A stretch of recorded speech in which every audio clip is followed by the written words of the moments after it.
you needed to experience these things. And so they did happen for a reason, for you to figure out what works for you to be nimble enough and to be, you know, smart enough to figure out, you know what, I need to change the course of action because this is not working out for me, or I need to really slow this down because I feel like I don't know the other person, or I need to really invest my time and be patient so that I can delve deep and really master something. So there was a lot of like periods with in time within the past 5 years where you had warning signs, where you were given, you know, advice, and to either change a course of action or to do something a specific way. And I feel that the people that really cared about you, they truly know you inside and out. They know how stubborn you can be. And I feel like the people that really cared about you, they did not want to infringe upon your free will. They didn't want to impose their ideas and whatever they thought you should do. They cared about you enough to kind of like, you know, take a loving detachment stance and not give you the information that they think you should know. And I feel like a lot of it was, you know, this is your journey. They didn't want to interfere. And I also felt like you were not asking the right people for advice, for their honest assessment. And I also feel like no matter what and who is telling you the information, you wanted to figure out and you wanted to experience things. So the advice, the guidance, you know, whatever they wanted to say, it would have fallen on deaf ears. Okay. So what I'm saying here is, don't beat yourself over this, because this is something that you need to experience. This is something that you needed to live. And this is something that you needed to, you know, figure out for yourself. Now, we are emerging into, you know, the Saturn transit. And Saturn just left the previous sign, which is Capricorn, your neighbors, and Saturn is moving into the sign of Aquarius, and it's going to be there for the next 3 years, okay, 2.5, 3 years. And the month of March and April, we're going to be feeling this heaviness. And the heaviness is about, you know, really thinking about these important decisions in our lives. Like, I'm talking big, large, long-term affecting important decisions, okay? It's not just what am I going to eat for lunch tomorrow? These are like long-term planning that we need to do. Where do we want to be for the next 5 years? Where do we want to live? Who do we want to be with?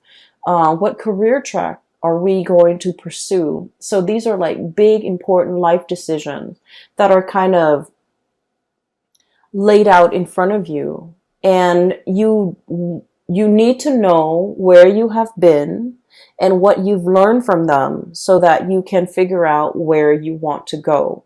And so this sense of nostalgia, this sense of like, you know, walking down memory lane, thinking about the past, as well as thinking about, you know, what we did in the past, how that transpired, how that played out, whether or not it was the right thing to do. All of these important decisions or all of these important reflections are required, because you're now in a new phase and you really need to be more serious about the decisions that you make moving into the future, because they have long-term ramifications in your life. And I feel like they are going to weigh heavily in either making your future incredibly prosperous and happy, or they might, you know, create a lot of obstacles in your life. So this is an important month, because this whole process about reflecting on the past, thinking about things that transpired in the past, how we could have done things differently, how we could have, you know, not idealized people and situations, and how we could be a little bit better, like a little bit more discerning about what and who is right for us and what we should need to pursue in order to be happy. So I definitely feel there is a desire from your end about, you know, truly seeking emotionally stable people. Okay, you're naturally drawn to people who are a little bit more on the eccentric end, who are a little bit weird and quirky and unique. but these people might not entirely be stable. And I feel like they're exciting, but they have never filled your emotional needs. And so you're aiming for more harmony, for more of an emotional connection, for that sense of emotional connectedness in your surrounding and in the people that you interact with. And I feel like, it's more about quality over quantity. You're no longer bouncing around trying to, have myriads of partners and trying to figure out where you stand and what works for you. You're done with the experimentation. You know exactly who you want to be with, and you know exactly what you're seeking in a relationship partner. So once you are aware of what you really want, that's when the partner shows up, okay?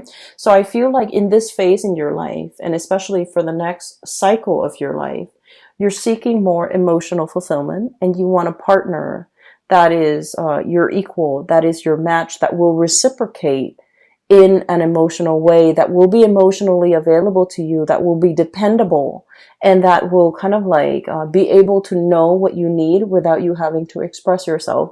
So I feel like you're no longer conflicted about this. Okay. The other thing that is coming through as well is I feel like for many of you, you're thinking heavily about your finances. Okay. So this is here, the Four of Pentacles, and the Four of Pentacles is all about building a foundation. It's about clinging on to, the earthly possessions so that we can figure out and have a strategy and have a game plan as to how we can make our money work for us. Money has been kind of like slipping your fingers. It's like grasping at sand, and the grains of sand just slip through the cracks in your hands. Okay. So I have two cards here that indicates, financial fluctuation, things coming and going. And potentially for many of you, it's like you're scattering your energy. You're doing a lot of different projects, but I feel like these projects were not yielding whatever it was that you were expecting. And then for others of you, I see like a lot of overspending, a lot of unintended expenditures, a lot of like you were counting on having this much money, but then something happened and then you're paid less, or you thought this amount would come in, but for whatever reason, a smaller amount came in or none at all. So I feel like there's a lot of financial reassessment here and a lot of financial planning that needs to happen for the next phase in your life, because I feel like for many of you, this is important. For many of you, this is like, you have several things and responsibilities, real life responsibilities to take care of. And so you need to kind of like sit down with, your Excel spreadsheet, your ledger, your bank accounts, your statements to figure out how much it is that you're really bringing home and how much you're spending so that you can kind of like, balance out the checkbook. Okay. So I do feel a lot more thinking and your mind is crunching numbers as it relates to your financial resources, because you understand how important that is. Okay. And then I also feel as well, so these two cards are related. We have here the Four of Pentacles and the High Priestess. And what I'm getting here is there is a situation where you're wanting a specific outcome very, very, very badly. Okay.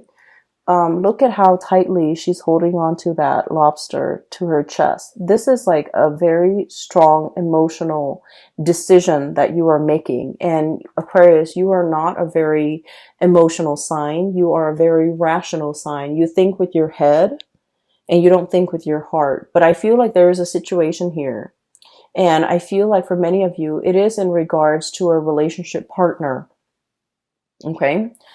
Appearing with the Two of Cups. It is an emotional connection that you feel is your kindred, your one and only. This is the person that you feel a very strong magnetic attraction and pull and a soul connection with.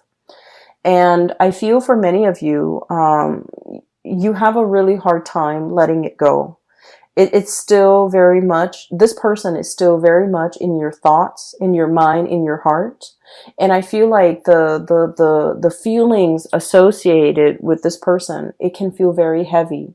It can feel a little bit tragic. It can feel a little bit sad. Okay. It's a love connection. Two of Cups, High Priestess is a love connection. And I do sense like, you're having trouble letting it go. You're having trouble thinking. It's like in your mind, the connection is very strong, right? And you're just like, if I feel this way, then why isn't, why aren't the results showing in the real world? If my emotions tell me that this is the one, why isn't the reality reflecting that? Why aren't they aware of that? Why aren't circumstances conspiring to bring us together? And so I feel like this is an emotional connection that can bring with it like prickly thorns. It can be a little bit heavy. It can feel a little bit tragic. I'm getting tragedy for some reason. And I feel like, it's a situation where there might be third parties involved, for example, where the other person might already be in a relationship. Or, if you're in a relationship and you're attracted to somebody outside of that relationship, then I feel like there's some kind of like a star-crossed romance or a star-crossed lovers where your paths are not really aligned in a way that will allow the relationship to kind of like work naturally. I also feel like one of the reasons why you are feeling this heavy, really heavy weight in your heart is energetically, the other person is not willing to let you go. Okay. Four of Pentacles. This is the miser. This is clinging on to a situation. And I feel like this is an emotional, spiritual connection where the other person is also not able to let you go. So they're feeling the same way that you are feeling. They're feeling this weight on their heart. They're feeling the restrictions of their external environment. Either their culture, their belief system, their family, their obligations, their financial resources, whatever it is, there's a lot of things weighing on them. It's like creating these shackles, all right? These gold shackles, earthly possessions, wealth, money, power, prestige, whatever it is. It's disallowing them from breaking free from these shackles to come towards you. And so I'm sensing that's why it's a little bit tragic, because these are earthly responsibilities that the other person cannot get right, cannot extract themselves from in order to be with you. And so you don't really have a choice here but to, try to move from it. And you're wondering, why is it so hard? Why am I having so much difficulty moving away from this? And it's because energetically, they're clinging on to you. They're clinging on to this connection. And then I'm also feeling as well, for many of you, somebody really wants to be with you, and yet they're not able to unshackle themselves from these restrictions in order to move towards you. They really want to, Aquarius. I feel that they really want to. They recognize that this is a true, real love connection here. Two of Cups is a really big deal when it comes to love and relationship, because it is about compatibility. It's about, not only loving another person, but really liking the other person, really enjoying their company, really wanting the best for them, really like, when you're with the other person, the two of you feel very calm and very at peace. Okay. It's it's not something that you encounter in every person. It indicates to me kind of like a soul connection, a soul contract, or even a person that you might have had many different reincarnations in the past. And so you feel comfortable and familiar when you're around each other. It's like your soul recognizes each other. And it feels very at peace. And I feel like you've never felt this sense of peace with another person. And there's something here where the other person really does want to come towards you. And I feel like they have restrictions that are shackling them, and they're not able to break away from it in order to be with you. And a lot of it is finance related. I feel like they're very concerned about their finances. They're very concerned about what they have and what they don't. And they're very concerned about, it's like somebody who's really afraid of having the rug ripped out from under them. And let's just be honest, Aquarius, you're very unpredictable. Okay. And so I feel like they're looking at you and they still think of, like, deep down, you're a fixed sign. You are very reliable, but they also see that lightning streak in you where it can be really abrupt and it can be very difficult to understand. It can come out of the blue and it can be very unpredictable. And so they're not really sure which Aquarius they're going to get. They're not really sure, at the end of the day, am I getting the stable Aquarius or the one that is unpredictable?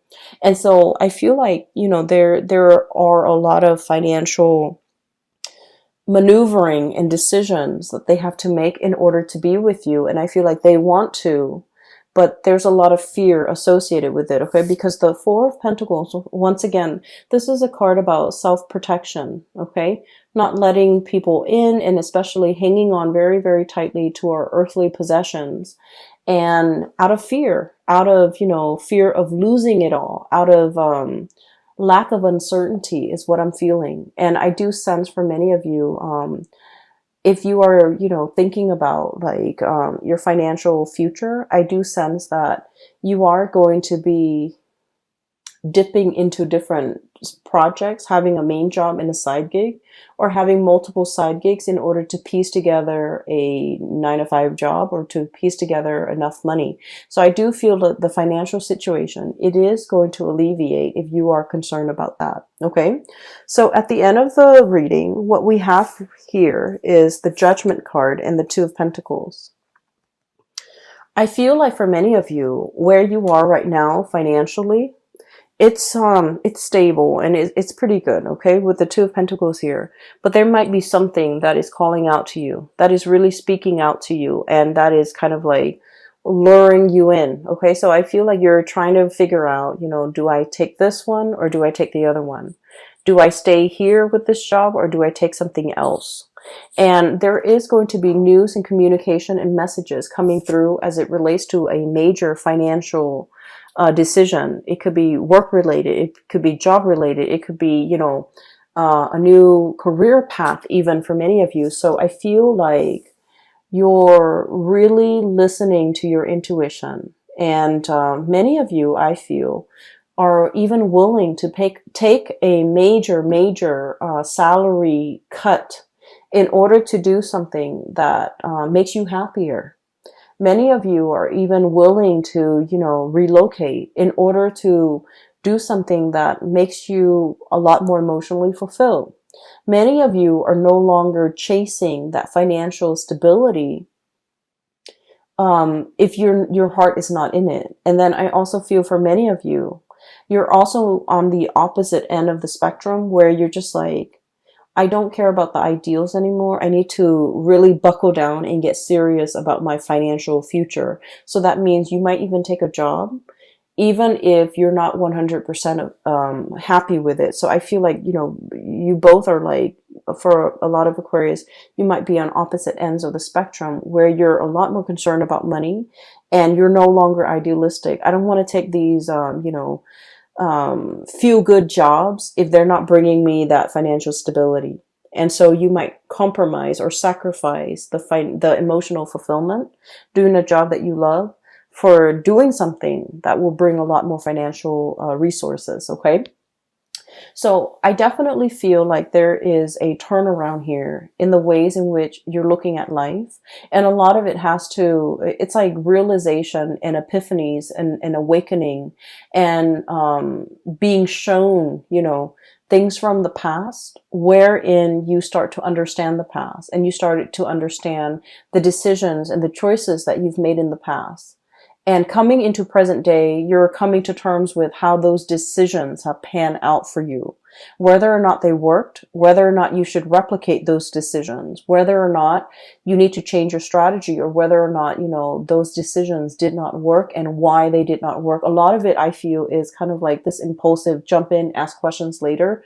and you might have realized that it might not have worked out for you. And then I also feel there are instances where you went on blind faith. You listened to your heart and things worked out really well.